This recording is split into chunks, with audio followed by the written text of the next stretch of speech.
Alexa, read notifications. One new notification. From Amazon Shopping. Throw pillows insert has arrived.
Hola, Emiliano. ¿Cómo andás? ¿Todo bien, todo bien? ¿Y vos? Muy bien. Micrófono. Qué bueno. Acabo no sé si te fijaste, pero acabo de hacerte co-host. Ah, no lo vi. ¿Escuchás el piano? Te escucha muy bien. Bueno, buenísimo. Esto lo vamos a poner así. Sí, ya tengo todo claro cómo es el tema sonido. A ver, vamos a acomodar esto acá. ¿Cómo andás? ¿Todo bien? Todo bien, gracias. ¿Y vos qué tal? ¿Cómo has estado? Bien, bien. Estuviste dando una clase, ¿verdad? Bueno, lo que pasa es que yo doy la clase en la pregrabo, Ah, ok. porque darla por Zoom es demasiado duro. Ah, sí, totalmente. Es un montón de trabajo, so prefiero pregrabarla Sí, y la pongo los sábados usualmente en línea y la sí. premier es a las 6 de la tarde en el domingo. Qué buena idea. You know, me cada vez que estoy con la gente, you know, me sale un poco de tartamudeo. Está muy bien. Entonces eso hace que la gente se pierda un poquito, you know, Ajá, y ajá. eso toma demasiado tiempo, por una Claro. parte. Por la otra tengo una alumna con la que estoy trabajando hace mucho tiempo y se mudó a Italia y ella sigue tomando sus clases antes las hacíamos, antes de que exista Zoom, hacíamos las clases con ella con Skype o algo así. Y después lo hicimos con el WhatsApp. Pero es bien duro, porque no puedes estar ahí, no tocas a la persona y la persona está tratando de ubicarse, especialmente cuando la gente ya tiene un nivel, ¿me entiendes? Totalmente. Y, I don't know, es duro, es muy duro. Y, toda la energía que generalmente le pones a una clase en una hora, en una clase grupal, es casi nada. Pero cuando le pones una energía a una clase virtual, Jesus Christ, es terrible. Totalmente de acuerdo. Sí. Te agota. Una hora me parece, pero... Sí, total. 10 horas. Esperamos un ratito, ahorita vuelvo. Sí, tranquilo.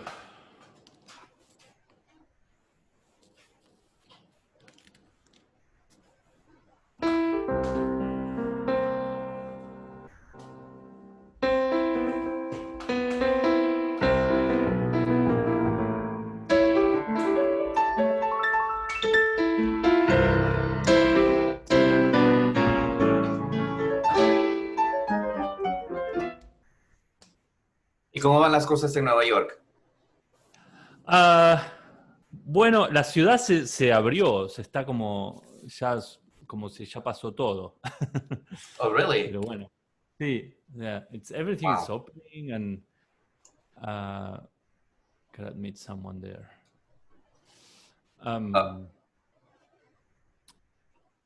Bueno, las cosas acá no han cambiado mucho. La gente sale, pero sale con máscara y es en este área la gente es súper consciente. Y I don't know por qué será, pero hay un respeto único a esa situación. Si ves a alguien que está que está embarazada o si está, qué sé yo, muy cerca a ti, toda la gente se aleja, toda la gente respeta. Por lo menos voy a caminar una vez al día. Y hay muchos trails cerca de donde vivo. Y, es interesante ver el respeto que hay. En una oportunidad estaba con una amiga y nosotros, estábamos con el barbijo, pero nos habíamos olvidado y ocupábamos mucho espacio y la gente como que empezó a detenerse, de forma que nos diésemos cuenta que estábamos en un error. Me dice que mi internet connection es inestable.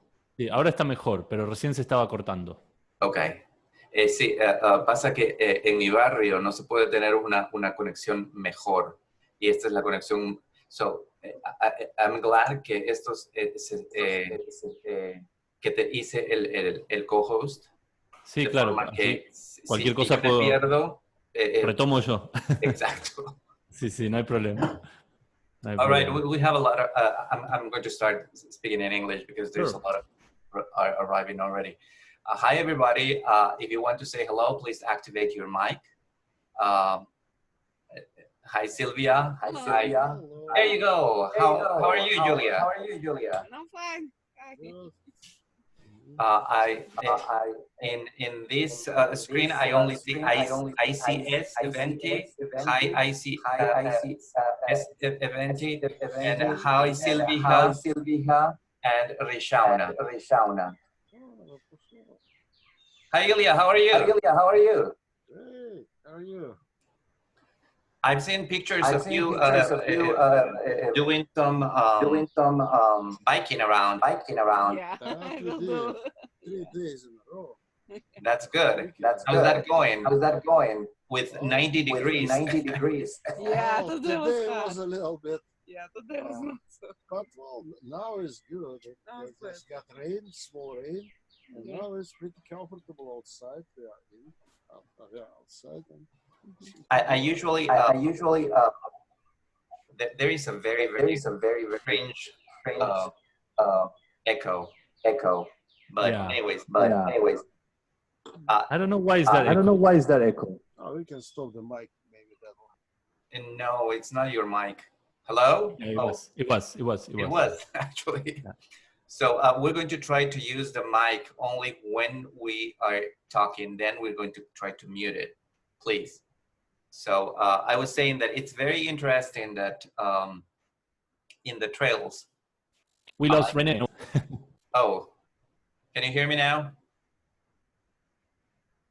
Hello, hello? Yeah. Can you hear me now? We Good. can. Excellent. Cora, how are you?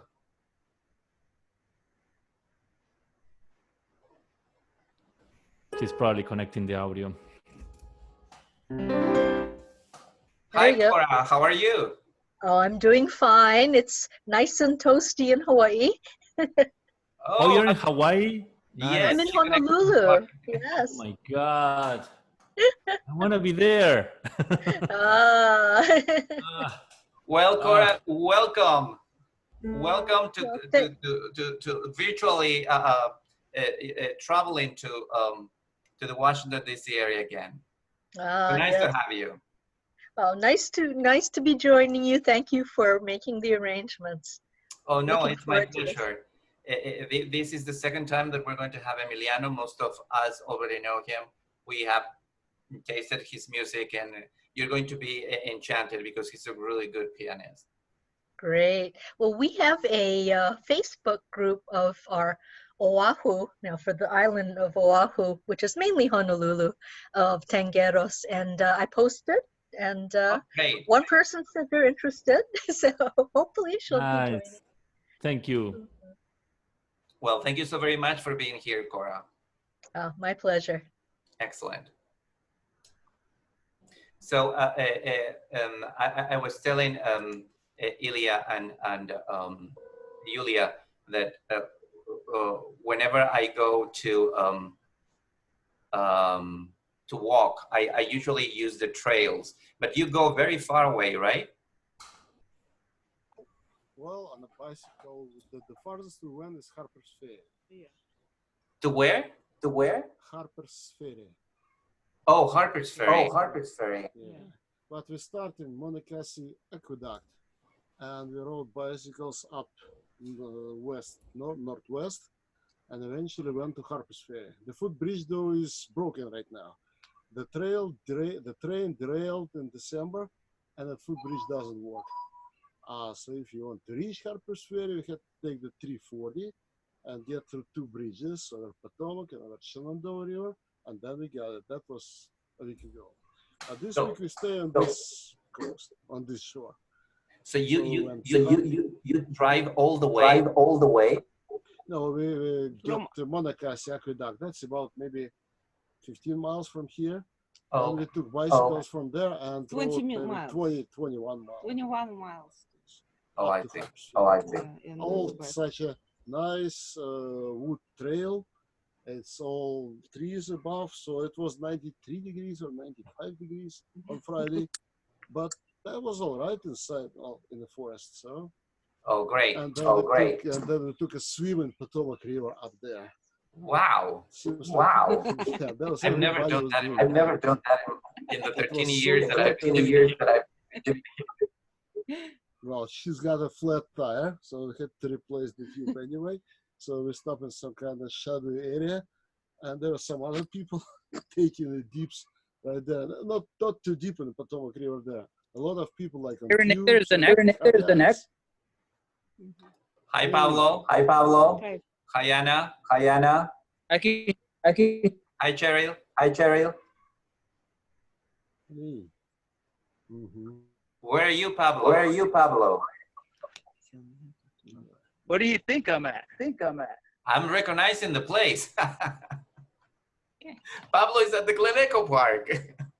No, really? Yeah. Oh, lucky you. See? Here's the entrance. Is it Oh my all closed? It breaks Nobody's- my heart. nobody's there. So you know, Emiliano, that's where Pablo is walking around. That's where we do our lessons and our milongas at Glen Echo Park. Oh wow! So that's where we were going to play. Exactly. Yes. There's a big ballroom, the Spanish ballroom, and behind the ballroom, that is the entrance of the big ballroom. And behind the big ballroom, there is a smaller place. They call it the back room, and that's where we usually have That's so nice. The advantage of that little space is that we have air conditioning in the summertime, and we have heat in the wintertime. So it's a perfect spot. The other places don't have, because it's so large that it's very expensive. I think I'm lost.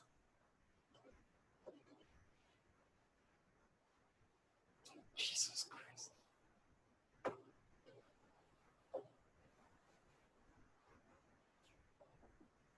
There you're back. Now you're back. Let's I know. try. Yes. Hello. Yeah, there you go. I am sorry. I need to apologize in advance. This is going to happen very often, because in my neighborhood, they cannot connect any better service than this. I have asked the company to do some changes in my connection, but they told me that for now, that's all that I can get. So in any case, let me introduce everybody once again to Emiliano Messiez. He is from Argentina. He's a great pianist. And if you remember, he has been here he was the first guest musician. And probably, I don't know, I just lost track, probably 12 weeks or 13 weeks ago, when we started doing the alternative, I mean, not the alternative, these virtual milongas. And we had a lot of fun. And when I asked him to come back and play for us, he was so very willing to do it. So I really thank you, Emiliano, for being so flexible, so very willing to help in this case, putting the people together, like making it together through Tango. So welcome back. Of course, and thank you for having me. And it's the new way of playing and enjoying and sharing. It's fun, because I keep seeing, like, some of you are having wine, some other are like preparing some food, some other are walking, some like it's super cool. I love it. I mean, I think we are getting used to. At the beginning, I was kind of like, I don't like it. Now it's kind of fun, actually. Like I was talking with Cora, that she's in Hawaii, and it's like, so it's super nice. And thank you, Renee, again, for having me, of course. No, it's always a pleasure. And yeah, well, I don't want to call it the new normal, like most. It still makes a little bit sick of my stomach of calling it the new normal, because it's not normal. But you're so very right, because nowadays people are more and more people are getting used to this technology and this new way of doing things. And sometimes we're learning others. Sometimes we're like coping how to deal with it, which actually for me is what is happening. Because at first totally. I was a little bit angry about it, but when I have the ability to see Marilu or I don't know, where is Cheryl having dinner, or Min being sometimes in her garden, or some other people being in so many other places, the beautiful places, or Anna with so many books that I would like at some point to read all the books that you have behind you. It really fills my heart. It's just like getting closer to a very different level. So because it's like I've never been into your houses, so in most cases, but oh, there you go, Cora. Oh my goodness, is that really your background? Wait a second, I cannot hear you. Cora, we cannot hear you. Please unmute yourself. It's a virtual background, but it's real. I took the picture about 3 weeks ago. Oh, Jesus It's near the surfing part of our island. Although summertime, the surf is low on the North Shore, but this is a real picture, but not my backyard. Well, it's very beautiful, and you believe me, you are making us all very jealous. Well, eventually we'll open up to tourism. We're kind of slowly getting back, but we're afraid. And that's the idea.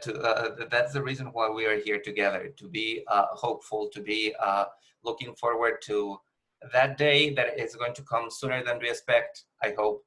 And we're going to be together in a tango embrace again, because I know that all of you, especially all of us, especially the ones that are locked by ourselves, we are really, I'm really craving the embrace, the dance, and the normal times. But once again, we're not here too much about talking about our lives. That happens when we don't have a musician, but today we have a musician, so we're going to take advantage of that musician. So why don't we, in order to break the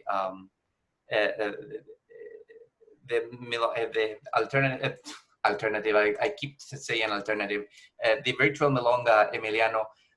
I love the last time that you were here, that you were telling us your adventures and your experiences with so many musicians that that were so very popular in the golden age of tango. Do you have any other anecdotes that you would like to share with us? Oh no.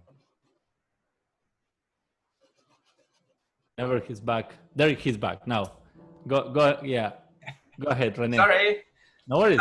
I was just asking you if you have any other anecdotes with to tell us, because I remember the last time you were here, you were telling us about your experience with so many interesting musicians from Buenos Aires, the musicians of tango.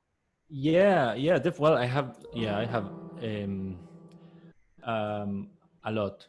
I didn't think so. I'm trying to get the best one. One thing that is very interesting is that I've been playing in a tango show around the world in a cruise ship. I don't know how familiar you guys are with that idea, but I went to Hawaii, Cora, many times because of that, and that was was a really cool experience. And that was a theater inside a cruise ship, a theater for 2,000 people. And we used to play a tango show, a full tango show with a full orchestra and dancers and everything once a week.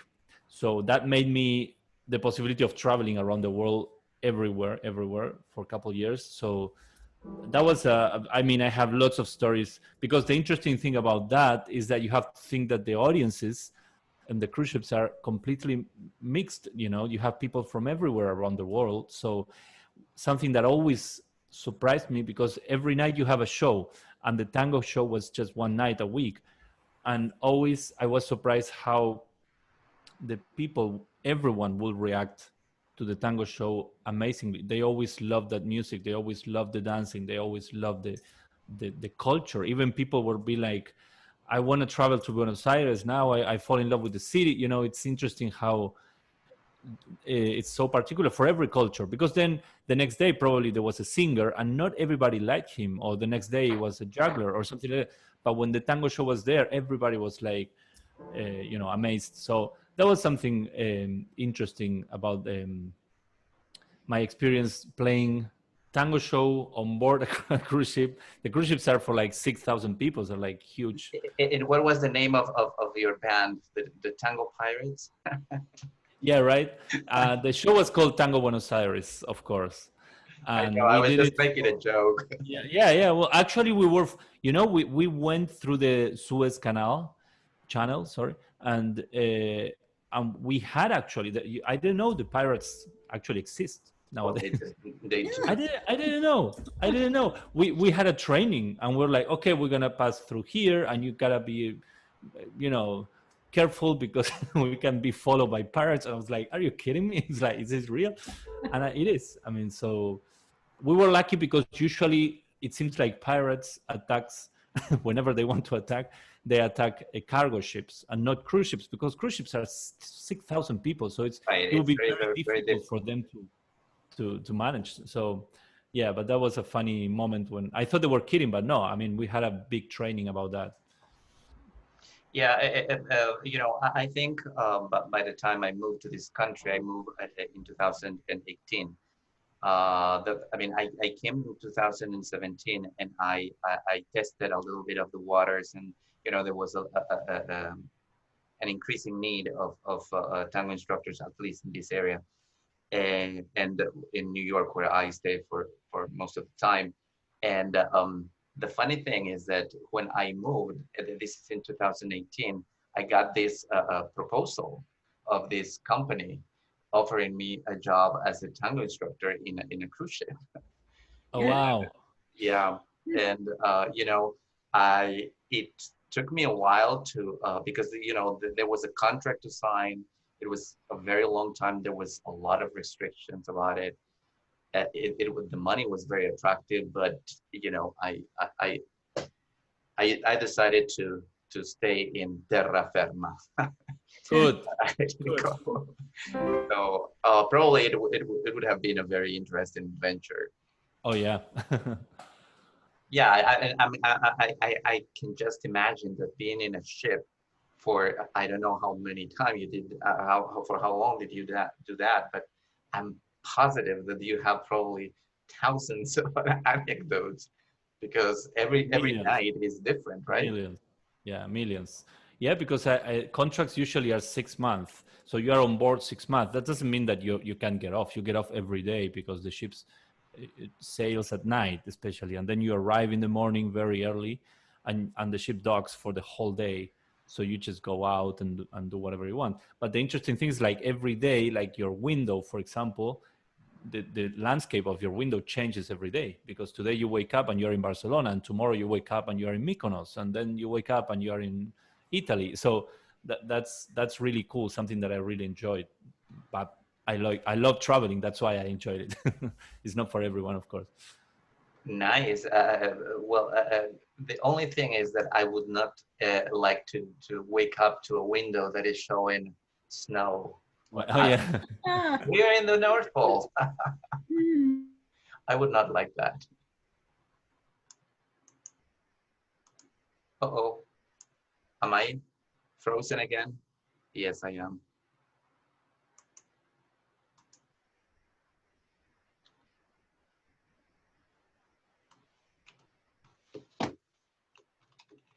Here, you can hear the piano, right?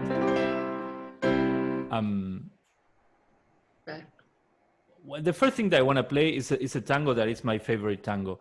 I don't know if many of you know this. It's a beautiful music. Composer is not as famous. He is from Rosario. It's a city in the province of Santa Fe in Argentina, where actually my dad was born. The composer is called José Dames, and the writer of the poetry of this beautiful song, it's Homero Manzi. It's a very famous writer that also wrote with Troilo and many famous composers. And yeah, this is one of my favorite songs. I hope you like it. It's a piano version. This is called Fuimos, which means we were. I really will encourage you to try to find the lyrics, because the lyrics are beautiful. Fuimos, Fuimos, Fuimos. And I'm sure you can Google Translate or something, because it's a beautiful lyric. But now you're going to hear the music. Let's see if you like it.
Bravo!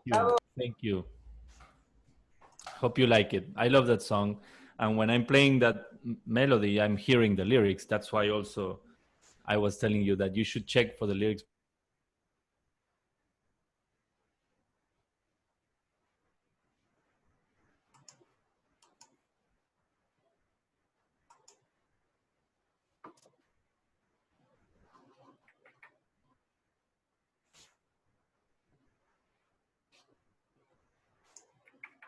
So when was it written? Like 1950s? Probably. I don't really know. I'm going to check that because I don't remember if I know that actually. I will double check, but it should be.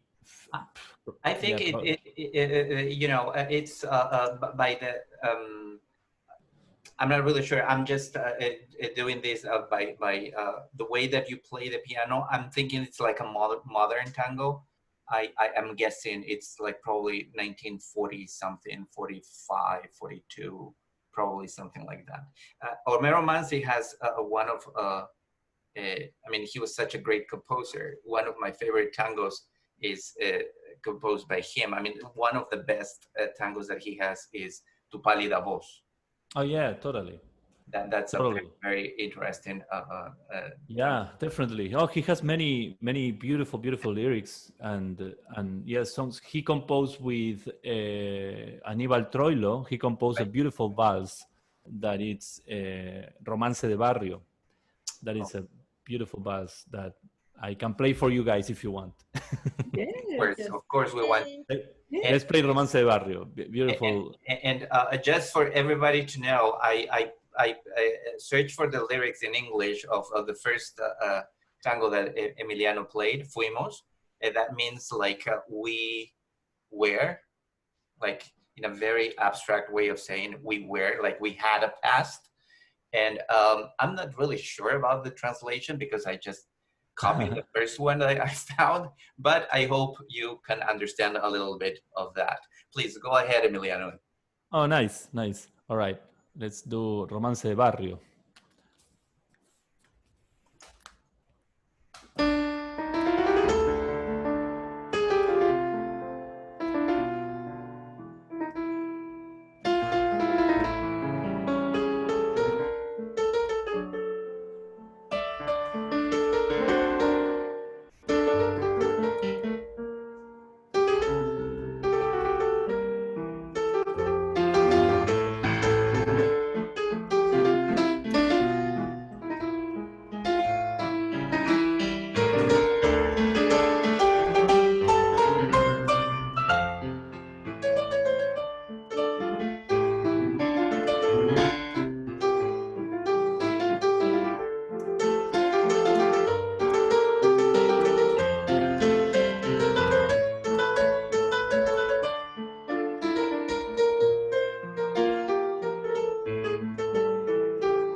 Romance de Barrio.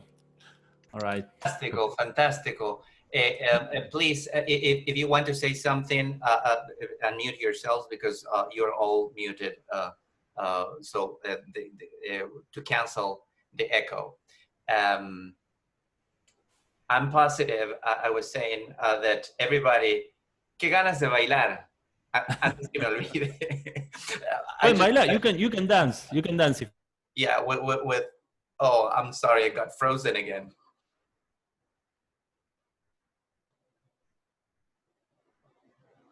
You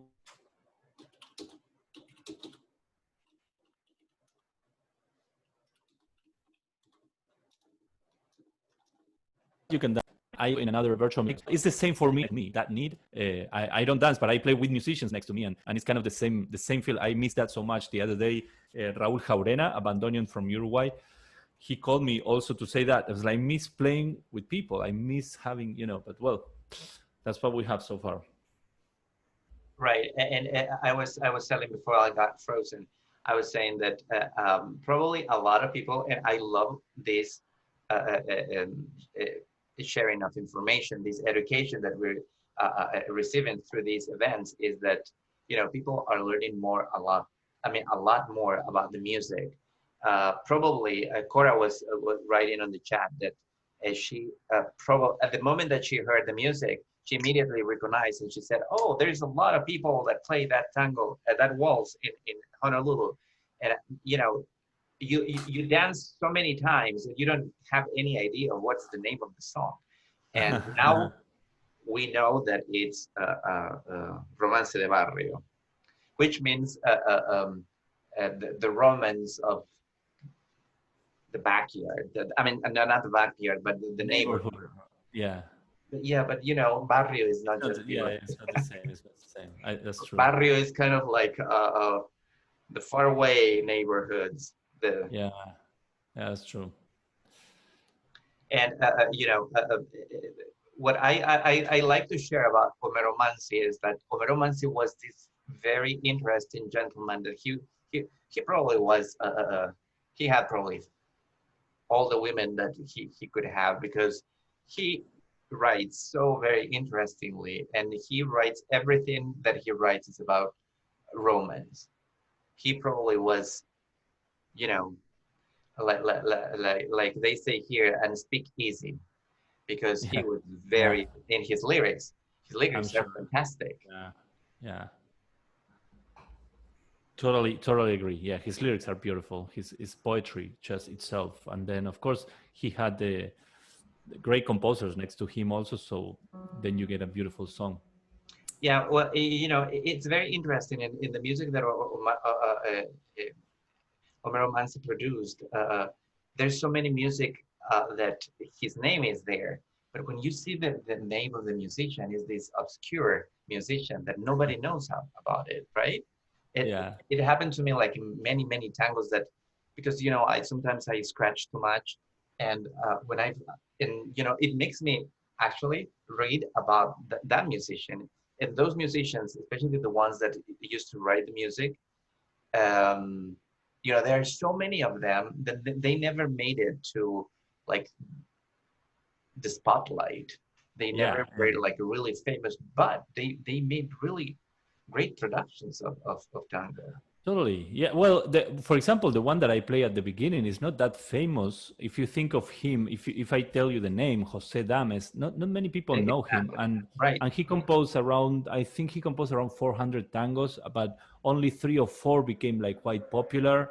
And one of them are Nada or Tu or Fuimos, but then the lyricist, of course, it's Homero Mansi, so you know him, and he got more name, but probably that's something that happens a lot. Sometimes we don't search exactly who composed the song and who wrote the lyrics, and this is something interesting that you actually do, because it's really interesting to know the story about the song and to see who actually wrote the lyric and who actually wrote the music, because sometimes they're completely different people, or sometimes the same people, right? But right. And I think this is also, I like to share this, that in the golden age of tango, there were so many people involved. It was not just the five guys in the orchestra and some other guys singing. It was like composers. You know, like if a musician had in his hands something that they knew that it was like, you know, that it was very nice, they would do the premiere of that song with, I mean, in that particular Milonga, in the plays, with that song, with, and you know, it was a lot of people working behind just that one song of a tango. The lyricist, the musician, everybody. And at some point, you know, because we are like that, we don't go too deep into things. So most of the names got lost, and everything that we have now is kind of like the band. Sometimes we manage to relate to one song to one band because we love, and or because that particular song is played by that band in such a very interesting way that we related to it and we forget about the musician. So like, I don't know, I know so many tangos that you know, nobody knows about the musician or the lyricist. Totally. But it's I mean, to me, learning about tango is so fantastic. So if there is something that I get curious about, I'm going to go until the end. Nice. Until who's the father of the father of the father.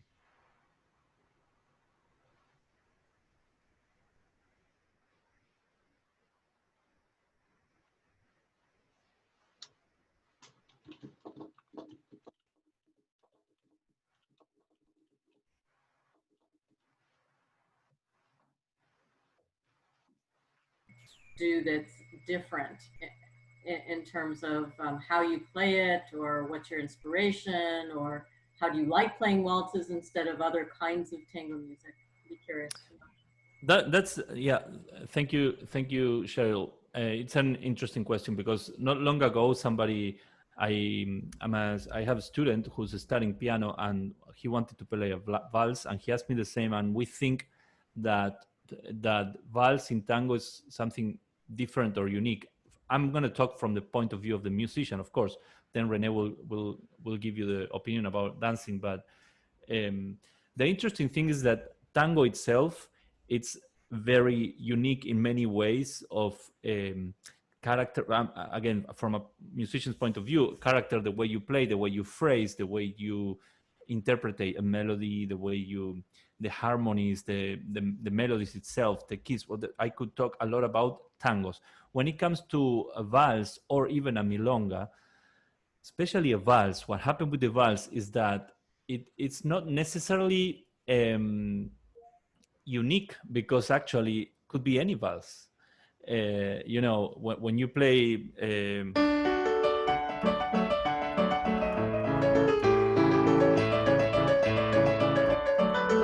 what makes that a tango? It's actually, it could be a Johann Strauss valse, it could be anybody's valse. I mean, it's not necessarily a tango. So I think, and actually when we program, for example, with my orchestra, we make a program of the whole concert, and we have 24 songs, and probably 20 or maybe a little less are tangos, and then the rest are just valses and milongas. But we don't play as many valses or milongas, just because I mean, they're great for contrast and in between tangos, but actually it doesn't make it unique. The valse, it's not that the valse in tango is unique. Now, what definitely happens is that as a musician, when you play tango, you do certain things regarding phrasing and regarding instrumentation. For example, whenever a bandoneon plays a valse, it sounds like tango, because whenever a bandoneon plays anything, it sounds like tango, right? If a bandoneon starts playing Fly Me to the Moon, it's going to sound like tango. But because the sound, it's in your ear, that it's always playing that kind of music. But when it comes to the piano, when I go and do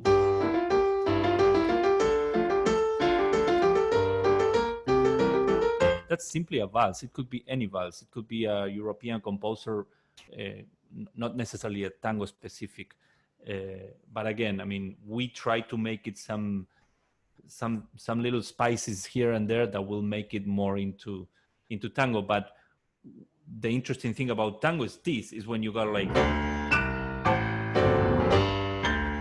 that's what tango is, the marcato or the syncopa or the all of that things that the vals usually don't use. So that's the answer from the music point of view. Rene, go ahead. I'm sorry, I missed the question. Okay. What was the question? I think Cheryl, there you go. Yeah. So I was asking both you and Emiliano about waltzes and what makes them unique in terms of tango, both from a musician's point of view, but also from a dancer's point of view. So do you have anything to share with us about a waltz tango from a dancer's point of view? Well, of course, you know, when you're dancing I mean, let's begin by saying that the waltz is not something that belonged to tango. Tango, at some point, it became, it was being replaced. I mean, waltz was being replaced by tango because people started not dancing waltz in their social events. And it was so very classic to dance tango. Tango was like the jewel of the dance floors, especially in Europe. And this is back in the early 1900s. And so it started mixing people in the waltz industry and people in the tango community.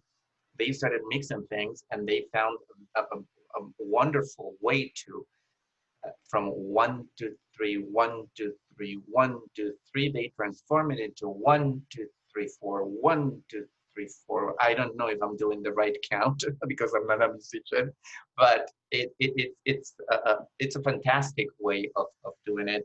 Now, I agree with Emiliano that, you know, as a musician, you can transform everything.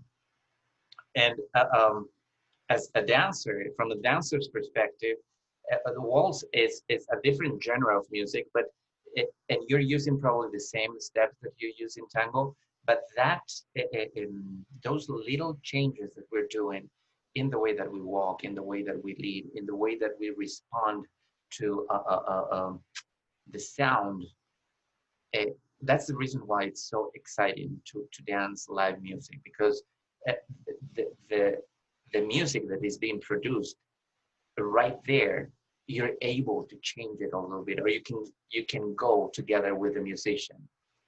I think I'm frozen. Crap. I wish I'm sorry, guys. I don't dance like. Oh, there you go. He's back. Sorry for that. So I was saying that you know, it's so wonderful to have live musicians and dancing to live musicians, because you can practice actually that to change your you know, in music you have allegro, pizzicato, a lot of musical terminology. In dancing, we don't have that, but you can change that with your own feeling, doing whatever you want. So I think that of course there is a change. There is something that you can do when you're doing a tango waltz, and milonga or canyengue, it's exactly the same. We can always add certain things. Does that answer your question, Cheryl? Yeah, I think it's more, from what you're both saying, is more of a styling issue rather than playing a whole different genre or whatever. I came to dance starting with waltz and then learning tango. So for me, it's actually hard not to waltz when I'm hearing a waltz tango. So I was curious to know from both of your perspectives. Nice. Well, let me share this with you. And it's very interesting because most of the students that I have that come from Russia, the moment I start training them to learn a little bit of tango waltz, they immediately got it. You know, if, for example, at some point they were not very familiar with the steps, or they get a little bit frustrated because nothing is working. But if I play a tango waltz, they immediately recognize it. And there's so many tangos that are so very beloved, like Gitana Rusa. It's a tango that I could, Maderna. What was the name of Maderna? Help me, Emiliano. Something Maderna. Well, anyways, but this gentleman, the orchestra of something Maderna, it made it so very popular. And actually, it's basically what they did is they took a Russian song, they transformed it, and they made it a tango. They changed the lyrics, and it was a perfect tango. And one day I was playing, many years ago, I was playing for one of my, a couple of Russian students, and they immediately started saying, and I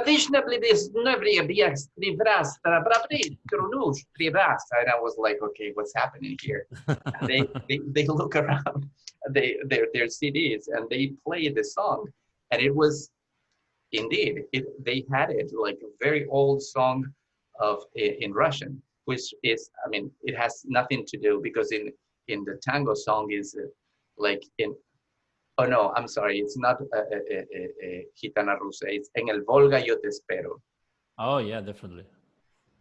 En el Volga yo te espero is completely Russian. What happened is that in vals, you have to understand this, that tango's uniqueness, to call it some way, for example, tango is never written in 3/4. The music has let's turn this into a music theory class. The music has different times, right? We have 2/4, 3/4, and 4/4. What does mean is that, for example, the typical example is that a vals is in 3/4, which means 1, 2, 3, 1, 2, 3, 1, right? There is no tango that is written in 3/4. Every tango is in either 2/4 or 4/4, but there is no 3/4 tango, which is an interesting thing, because it could be, why not? So then the answer is like, well, that's why we have valses. Yeah, but the valses are not typically tangoing. Like, we can make them into tango because of the phrasing. I could do like, I can like phrase it in a way that is a tango style, but it's actually basically one. Exactly. So that's the interesting thing. And the same happened with the milonga.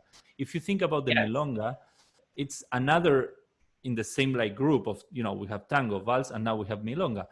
The milonga has this little thing.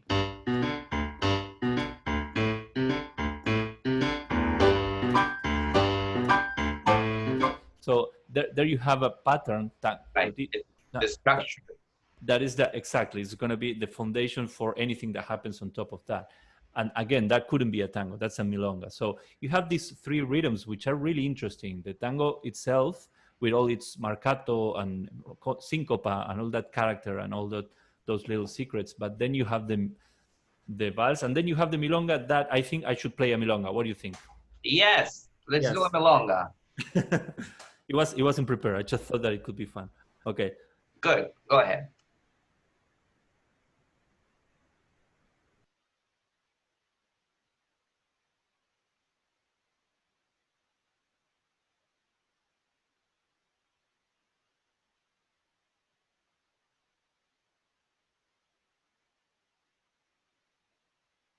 The composer is Sebastián Piana, and he wrote this milonga, which is called Milonga Sentimental. When we play milongas in tango, when we play live, we like to improvise a little bit at the beginning, and then we go with the song. Let's see if you like this. Let's see. This is Milonga Sentimental.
Bravo.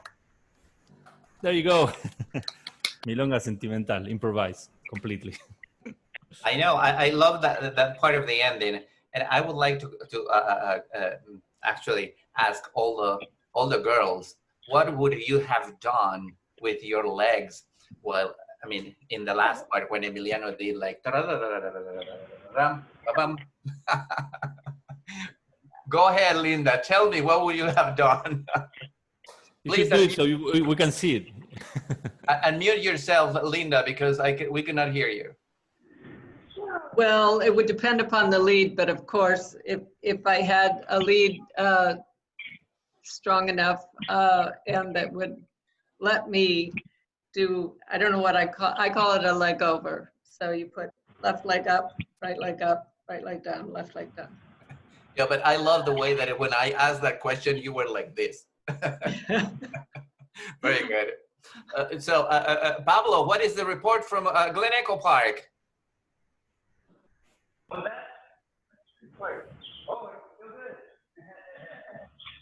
the Bumper Car Pavilion. I know. I'm very jealous. I have not been in the park in a long while. It's okay, it's still the same. It's just nobody here.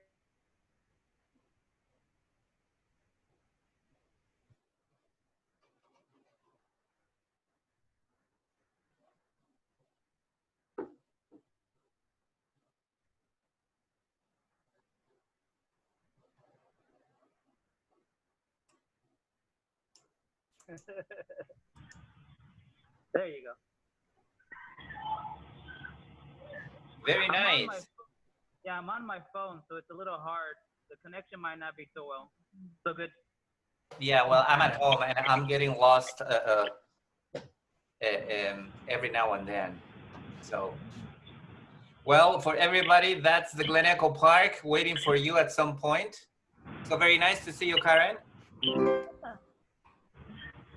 So let's go back to the studios of New York. Studios in New York. I know. Yes. So, I mean, I was asking Emiliano, how is the feeling of the opening of coronavirus lockdown up there in New York? So how are you feeling? Do you go outside, Emiliano? Yeah, well, I started going outside just a couple of weeks ago. To be honest, I stay home. I've been always very informed, and I was taking it very seriously. I also have my brother lives in Madrid, in Spain, where in Spain they got the virus before here. So I got all this news from him. So that's why I was taking it very serious, and I just stay home. And only just a couple of weeks ago I started going out. But always taking care. I wear my mask and I have my alcohol always with me, and I don't see people. I just social distance.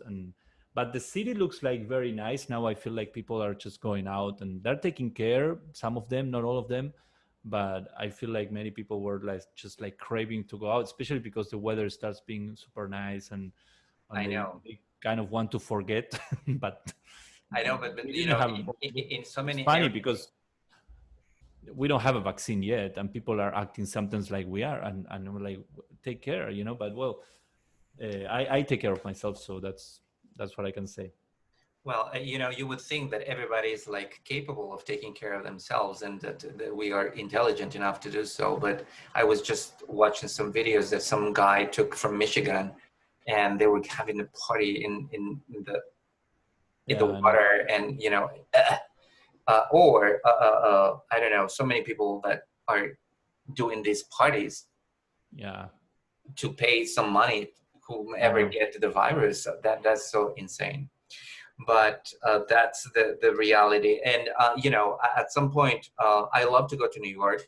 I go to New York at least 3 or 4 times a year, and I missed 2 trips already this year.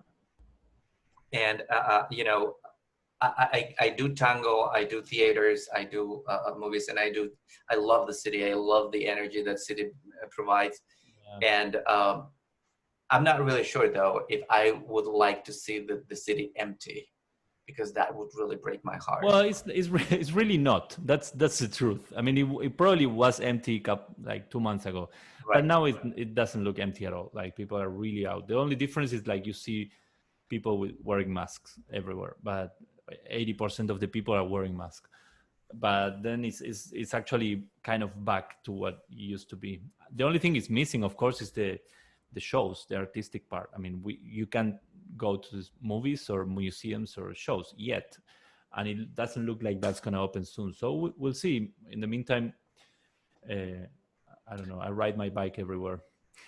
To tell you the truth, you know, what I really miss from New York is I love to go there and treat myself with really good food. And I don't go to extremely expensive places, but I go to very few very nice places that I know. And I'm not really sure when is going to come back the day when I'm going to be able to sit in a Who knows? restaurant, in a tight restaurant, very small with. But talking about New York, tell us a little bit of Piazzolla. There was something going on about Piazzolla this weekend. Yeah, actually, well, you know that Piazzolla spent many years here in New York, and yeah, like yesterday was his anniversary. I mean, the anniversary of his death. Of his death, yeah, and I don't know. Piazzolla is a very interesting composer in music, because in tango especially, because it's someone who started being very traditional, and he was composing traditionally, and he was even writing the arrangements of a traditional orchestra like Aníbal Troilo's, and then he started wanting to do more and try new things, especially because he was in New York listening to jazz and listening to other type of music. So this is when Troilo was more like, there's funny anecdotes that they always said that Troilo was with the eraser next to him. It's like, no, not this, not that, not that, because Piazzolla wanted to do new things, you know? And well, then Piazzolla leaves the orchestra and he starts his music, which is very interesting, because I sometimes when I do musicality classes or workshops, we always end up talking about Piazzolla, because I'm always interested with the fact that Piazzolla is not played so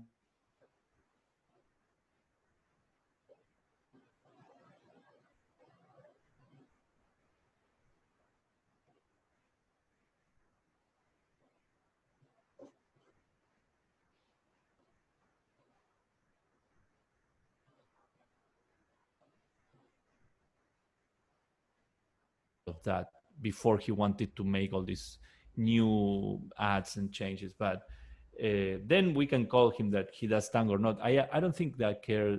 I don't think he will care about that. Of course, he had to fight to that idea, because as we were saying before, he plays the bandoneon, and the bandoneon is related immediately with tango. So whenever you play a note, they will be like, that's not tango. So that's why he had so much issues with that, because his music was so particular. But yeah, I think I can play some Piazzolla. Yes, just before you start playing, I just wanted to say, for all the people that don't know about Piazzolla, Piazzolla was, most of his family moved to New York, and some of them moved to, the family of Piazzolla was immigrants from Italy, and some of them ended up in New York, and some of them ended up in Buenos Aires.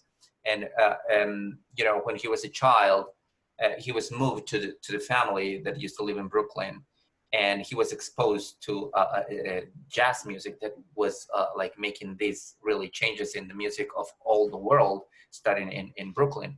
So he for destiny of his life, he has to go back to Buenos Aires, and in Buenos Aires, as Emiliano was saying, he keeps working, and you know, the traditional way of doing tango is like overwhelming him. Not up until that he has the ability to pay the first musician to work with him, probably in a duet or I don't know, in a trio, he starts to like destroying the tradition, the norm of doing things like they were doing all this time. And not a lot of people liked it. Even today, people are like reluctant. I remember like I was in Buenos Aires for the first time on 2003. And I remember I asked, why don't you play? I went to talk to the DJ. I was so courageous to do that. And I told him, why don't you play some Piazzolla? And, you know, the DJ looked at me from head to toe, like, who the hell are you? To tell me what I'm going to be playing. And he simply said, we don't play Piazzolla. I'm not going to play Piazzolla tonight. So it took me a little while to understand that Piazzolla was like probably not, I mean, Piazzolla was the first musician that broke the traditional shape of tango. And he did it very successfully and very, I would call it in a very intimate way, because he was really doing tango, but mostly for him as an artist, not so much as the rest of the people that in that time that they were doing tango. The tango music was for the people, because they were doing every tango, every traditional tango was for people dancing. Piazzolla changed that idea and made it a little bit more individualistic, and he was playing for him as a source of art and just to fulfill his ideas of tango. But we have now this wonderful movement of people like me that I love traditional tango. I love whenever I hear, I don't know, Francisco Canaro or Rodolfo Biaggi or even Osvaldo Pugliese, that can be considered modern, but it was very traditional. But at the same time, I love Piazzolla and I love to dance Piazzolla. Piazzolla at some point he said that he would not care less for writing tangos for dancers, because tango was actually not for dancing. But I can dance the most difficult Piazzolla tango. So, yeah, I think that's interesting, because I think that's what it is about the fact that he was kind of against the dance, but I think he was against because there was that kind of fight in which he was like, I don't care if you don't dance. And then they were like, and we don't want to dance you. You know, it's like, so then, but then it made me think, because it's, when you think about the traditional tango and you hear like,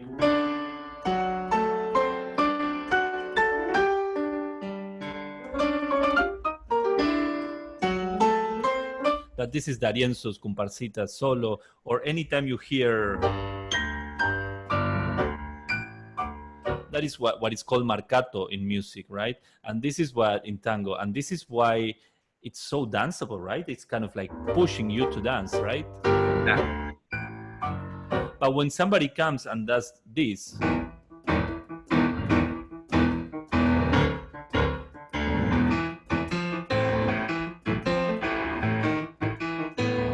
what happened there is that he lost the beat. He's doing a different beat. And the interesting thing is this: when you hear marcato, you hear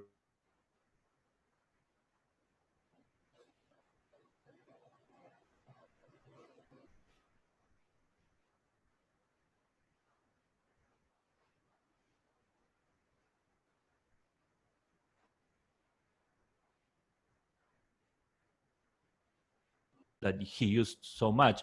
But the interesting thing is that inside that 3-3-2, there is also a 1-2-3-4. But it's that polyrhythm that it's so uncomfortable and so weird to understand. So I would not say uncomfortable, but yeah, I know. I agree with difficult to understand. Difficult to understand. And exactly. You know, when you're a dancer, you have to pay so much attention to the music. And if you're really a good dancer, you're going to transform every sound into music. Totally. I mean, into movement. Movement, yeah. And that's the thing. And I want to share this with everybody, because the more that you listen to the music, the more that you can create it. I can dance tango to the sound of the guys like mowing the lawn if I want to, because that's still a sound. All we have to do is just like try to be a little bit of, you know, as he was creative with his music, you can be creative with your moves. So I love Piazzolla. He was, I don't know, he was a rebel in his time. He broke the rules. I like him very much. Yeah, and Joanne is saying something interesting. She's saying just like swing dancers in those days were the market. This is completely true. You know, you have to understand that the tango orchestras and the dancers and the milongas and thousands of people dancing, and it makes sense whenever somebody comes and starts doing something that is not as danceable at the beginning. Of course, the organizers were like, "Hey, what are you playing? Just go back and play what we were," you know. So nobody wanted to have that. So he had Everybody to fight. wants everything safe. Yeah, definitely. So he had to fight a lot, and then he made it clearly, and he made it completely to more like auditoriums and concerts, and now even some milongas and stuff.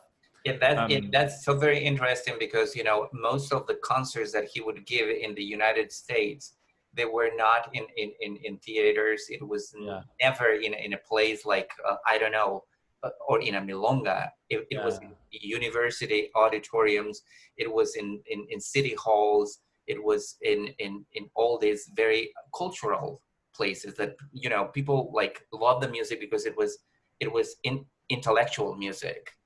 I mean, I'm not saying that it was something elitist, but it was, because his music makes you think a little bit, you know. So let's play some Piazzolla. What Piazzolla are you going to play? I'm going to do some medley of two songs that I like, and the first one it's a quite famous piece that he wrote to his dad when his dad passed away, and there's a famous story about that because he was about to play, and he had composed a song called Nonino, which is how he used to call his dad. And that day they call him and they tell him that his dad passed away, if he wanted to cancel the show, and he said no, and he was going to play the show even still. So he played that song Nonino, but he adapted and he improvised something during that song, and he changed it into Adios Nonino, which means goodbye Nonino, and or farewell to Nonino. Farewell, yeah. So it's a beautiful melody, and I'm gonna do a little version and a medley with another song. So let's see if you like it. Yes.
Gracias.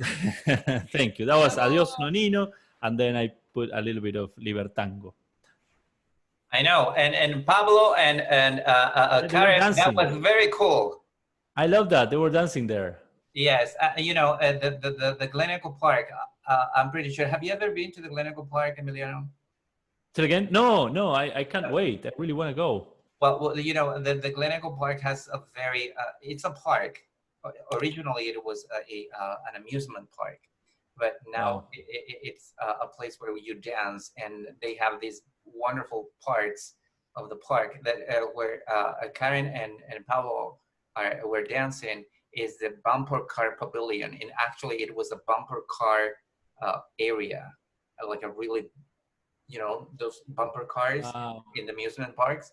And they have still that area, and the floor is the original floor, and it's a very cool Wow. place. Oh, I can't wait. Yeah, it's lovely. I cannot wait. Everybody is like a little bit desperate to go outside, but we have to calm down. We have to just be a little bit more patient. Things are getting better, especially in our states, especially in this side of the country. So if we keep doing the right thing, we're going to be able to come back sooner than we expected. Definitely. So do you have any anecdote that with the music of Piazzolla that it changed or did something to you as a musician? I have a very fun story about when I was a child that I didn't really think of how big was the story, but now retrospect, like when I think now, it was huge, which was this, that the one of Piazzolla's violinists was Antonio Agri. Antonio Agri was his violinist, and he used to live near home because actually his dad, Antonio's dad, was friend of my grandfather, my dad's dad.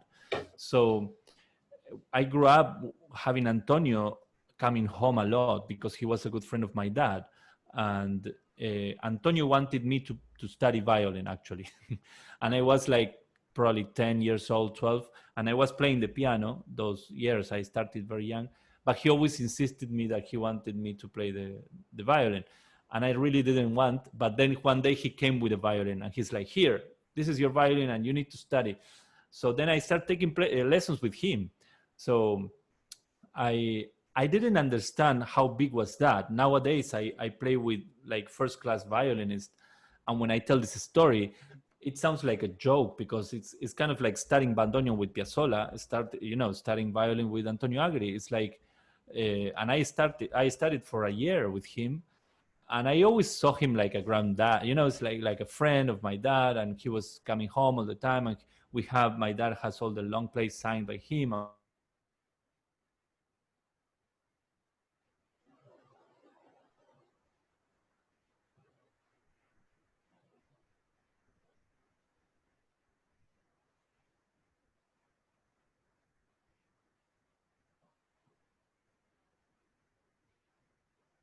Then I came back to the piano, but I have a beautiful memory of, we used to take him with my dad to the concerts with our car because he didn't have a car and he couldn't drive. He had a problem in his leg. So my dad used to take him, and I used to go to every concert and hang out with him before the concert. So I don't know. I never understood in those years how important that was. And now that I play with all these musicians and I see these recordings and I see how these musicians who are first world-class musicians, they talk about Antonio or Piazzolla, how big they are, of course.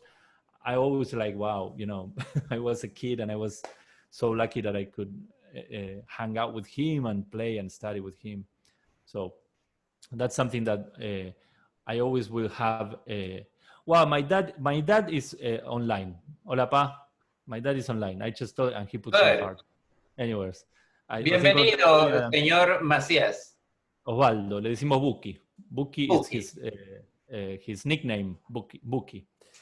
Anyways, see, I mean, that story for me is beautiful because those years I didn't even play much tango. I was playing jazz, I was playing rock, I was playing classical and everything. But then it seems like there was something there, and then later on, I started playing tango a lot, and of course you fall in love with every type of tango, and also Piazzolla, and anytime I hear Antonio's violin, I'm like, wow, there you go. That was my teacher. But let's veer now a little bit from off from Piazzolla.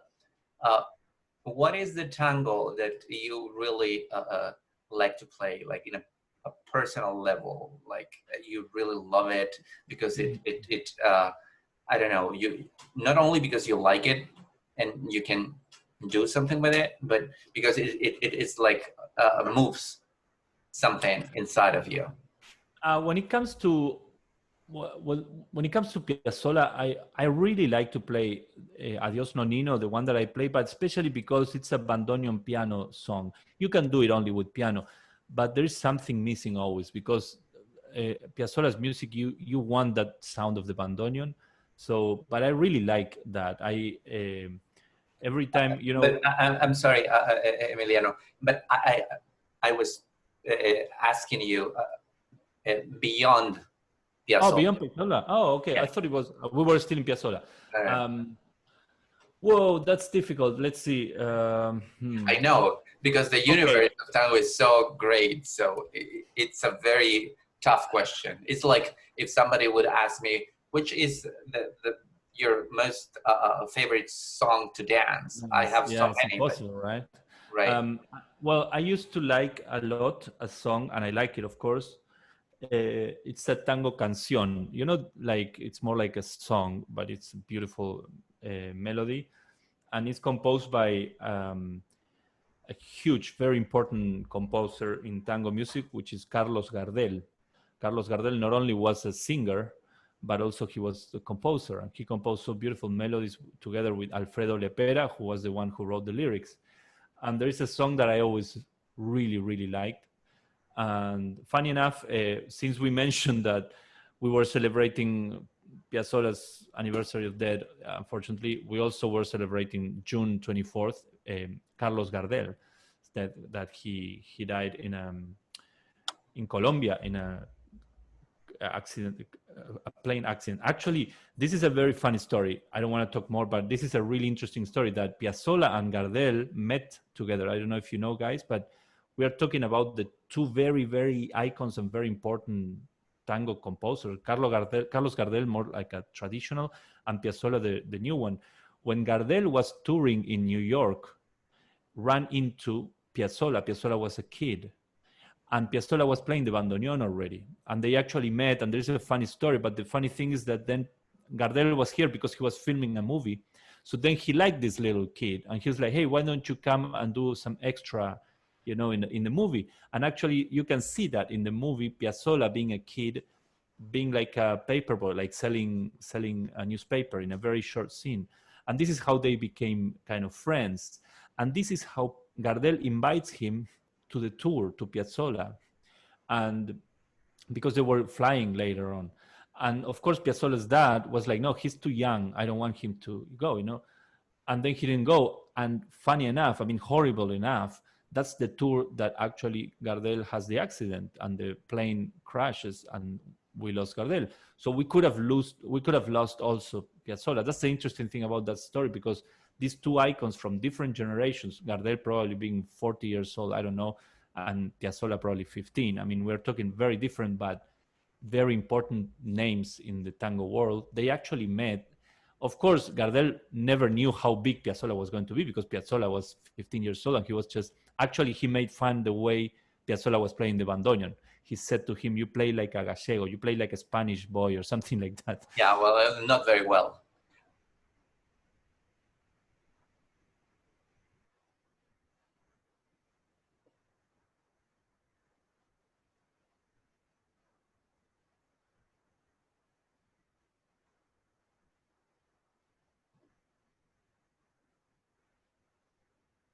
I'm gonna play my favorite song from Carlos Gardel, Tango song, beautiful romantic song for those who want to dance. Let's see.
Woo! Gracias. Bravo! Improvisado. That was really cool. And you know, I always ask the musicians what is their favorite song, because you know there is a personal connection, and as a musician, the only way to express your own feelings is like making it that song in a very particular way, your own way. And I can tell that that's one of your favorite songs. Nice. Definitely. Nice. I'm frozen.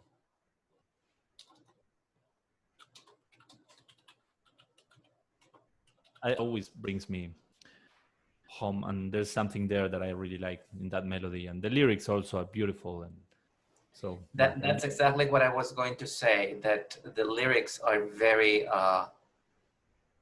you know, as most of the lyrics in tango are, they're very heartbreaking. Oh yeah, and, yeah. But at the same time, they're heartbreaking, but they relate to everybody's story, because we all have loved and have had our hearts broken. So I don't know, it's something that hits everybody's heart at some point. Totally, yeah.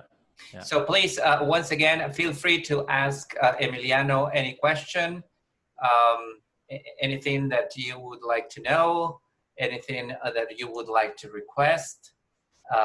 Feel free to do so. Don't forget that your microphones are on mute. If you want to say something, you have to activate your microphone. Yes, Anna.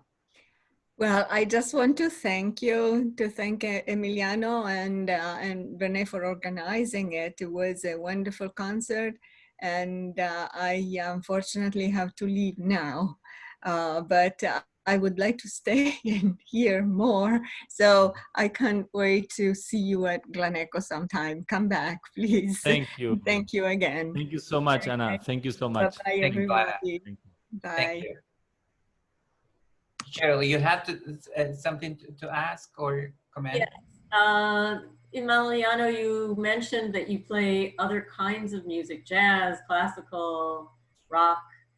What is it about tango that attracted you over those other kinds of music? Or what is it about different kinds of music that you enjoy playing?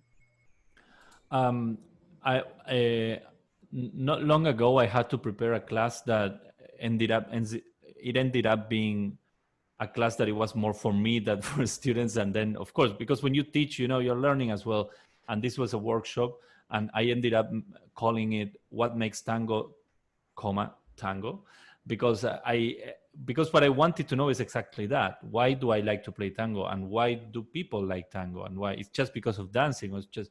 So what I did is I did a full research of all the characteristics that we only see in tango and not in any other style, because I studied classical music, and I studied jazz, and I studied folklore from Argentina, and I played rock and roll and everything. So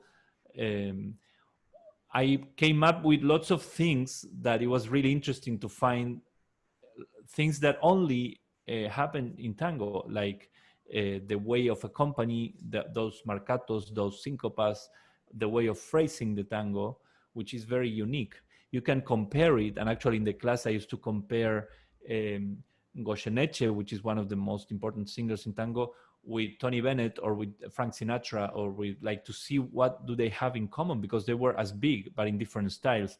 And this is how you actually finds out why Goyeneche was so unique and all the other tango singers, and the way of phrasing, the way you say the phrase, the way you talk, the way you sing. And I came up with all this list of things that made me realize that that's the reason why I like tango, because it's unique. I love jazz as well, and then I should prepare another class to see why I love jazz and what the jazz has.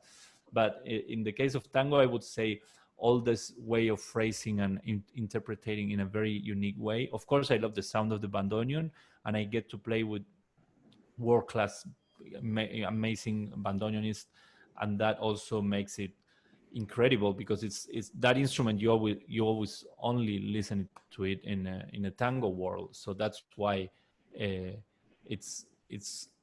makes it also unique. Not only the marcato, not only the syncopa, not only the phrasing, but also the sound of the bandoneon. So I would say lots of those things. The accents, the way you play the music is so intense. It's a very unique way of playing. It's not, for us, it's not about the beat. I know for the dancers maybe it's for the beat also, but for us it's really about the expression and about how you say that melody. Of course that could apply to every music, but in case of tango I think it's the perfect example of that.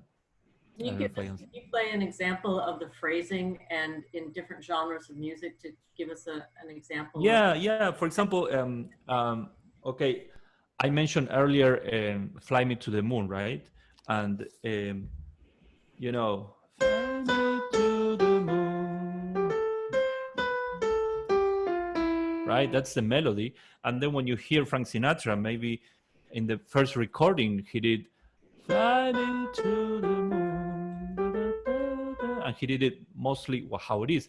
But then when you find him singing live in a concert, he goes like, "Fly me to the moon."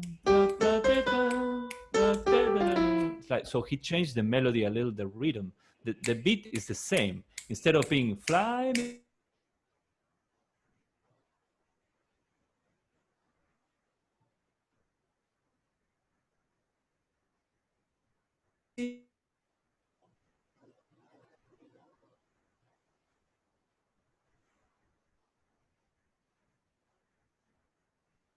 when he's, especially him, every time he sings a song, it's amazing because he's kind of like talking more than singing. Instead of being da da da da, he's like da da da da da da da. Like he's more like really saying the lyrics, and in a little different way of Frank Sinatra, because also the instrumentation is different. Behind "Fly Me to the Moon," you have saxophones and trumpets and trombones and a very swing band. Behind Goyeneche, you have bandoneons and violins. So that makes it similar in a way, but at the same time very different in between, like unique in the case of Frank Sinatra, in the case of Goyeneche, but they're in the same kind of level to try to explain. I don't know if that makes sense, but that's what phrasing is. That's when I say how you phrase the melody, and I did.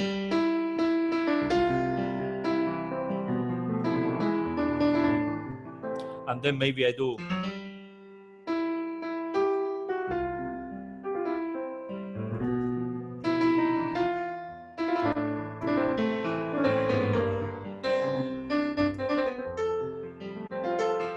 The melody is always the same, but it's the way you say it.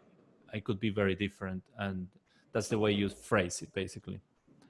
I don't know if that makes sense, Cheryl. Did I answer Yes, thank you. I'm properly? not a musician, but it's so interesting to hear from you as a musician.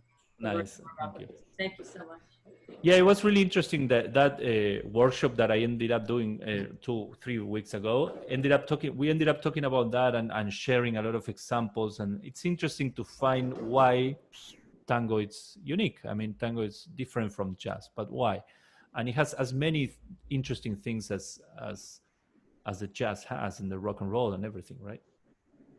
And you know, to add to that, it's so very once again, it's all about expression. I think as a musician, you can add your expression to it, and you can transform the music in the way you like. And as a dancer, you have that power as well.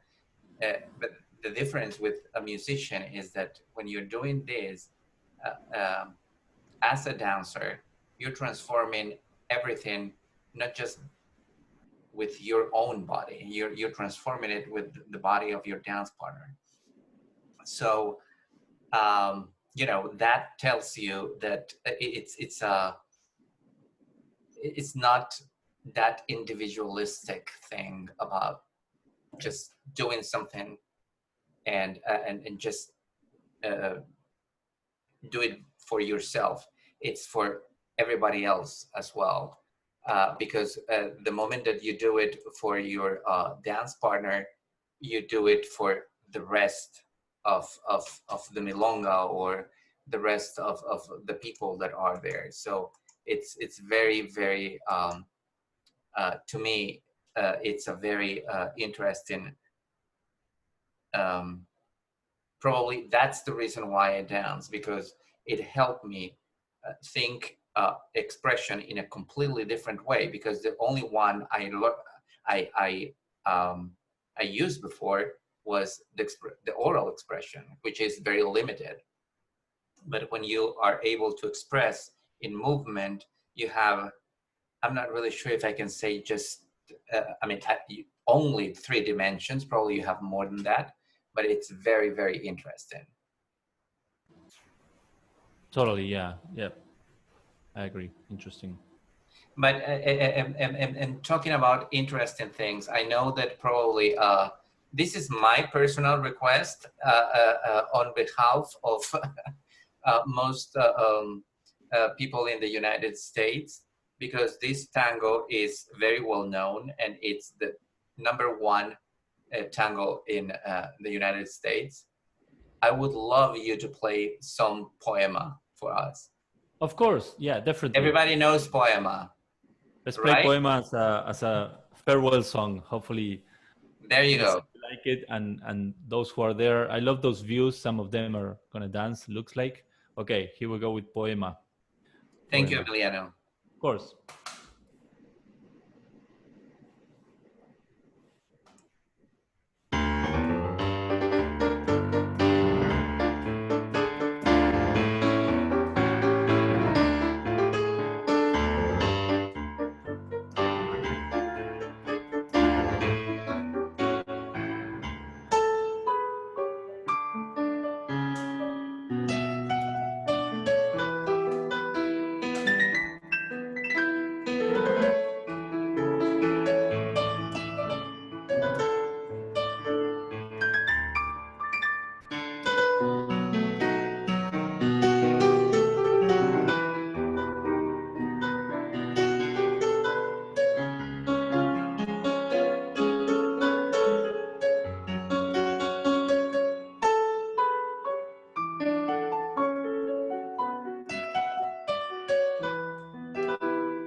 Ahí fue poema.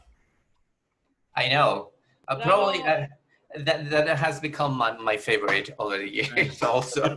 Beautiful melody. Yeah. Yes. Sophia has a question for you. Sophia, Sure. please unmute yourself in order to make it. Okay. Hello, and it might be a very stupid question, but when There I are was no stupid questions, Sophia. oh, they are, they are. While ago, before all this started, I listened lots of music, and basically, I found music from all over the world except Great Britain. Can you comment on that? I just didn't find it or doesn't exist. I couldn't find any tango music which belongs to Great Britain or Scotland or Ireland. Everything else like Germany, France, any other country, Turkey, whatever, even Japan, but not Great Britain. Can you comment on that? Or I just didn't find any? So the question is why there is no tangos composed in Great Maybe Britain? it is, but I just couldn't find any. So can you recommend? Or maybe it's nothing there. Well, it's a very unique question. I'm sorry, I said stupid. No, Yeah. it's fine. I like it. If that's your question, I never asked myself that, and I was I just don't know, looking for tango from all over the world, like worldwide tango. I found Nice. everything except Great Britain. Nice. Well, but did you find tangos in Indonesia, for example? I didn't look for Indonesia. I'm sorry. You should. No, but what I mean is that probably there are so many countries in where, I mean, the interesting thing about tango is mainly in Argentina, I will say, then Uruguay, and then Colombia, and then you start having, of course it's everywhere, but I never asked myself that, and probably there must be some random composer that maybe wrote a tango, but probably not. I mean, I don't know how many milongas will be in Great Britain. Like, I don't know if we can They find. are milongas, but they're playing. are. I was talking about original tango, like Germany, France, Yeah. like Greece. I'm talking about, I mean, Eastern Europe, all over except Great Britain. Of course, yeah. Well, the Mediterranean makes sense because it's Italy there as well, and there's But like Germany, like Poland, like If I may intersect, I'm not really sure if I'm positive, if I'm correct saying this, but you know, tango was not a very it was a dirty dancing. It was a dirty in the very beginning. It was something that it was not very classy. Yeah, totally. And because of that dark past, and you know, considering that in the early 1900s, the United Kingdom as a whole was the head, together with Spain, of the Catholic Church, which ruled not only economically but politically the whole Europe. Probably that has to do with it. Did you know the music was controlled, the fashion was controlled, everything was controlled. So probably there's not a lot of connection there. That is, however, up until the early 1900s, when you know, when kids from Buenos Aires used to go to the universities of the best universities in especially in around London and in the whole Great Britain, and they started dancing tango, and all the ladies fell in love with tango. So that changed everything. Probably nobody produced any tango. They didn't want to produce anything England made or United Kingdom made, but they were still dancing tango. Oh, thank you. You know, bring you. I will start searching. I have friends doing tango around the world, so there's always, you know, I can ask them there. I think maybe like British culture, this aristocrat culture being cold, maybe that's something to do with that. I was looking for some philosophical answers to that. Yeah. You know, thank you. Thank you. Thank you. Thank you so very much, everybody. And Thank you, Emiliano. This is so wonderful. Thank you.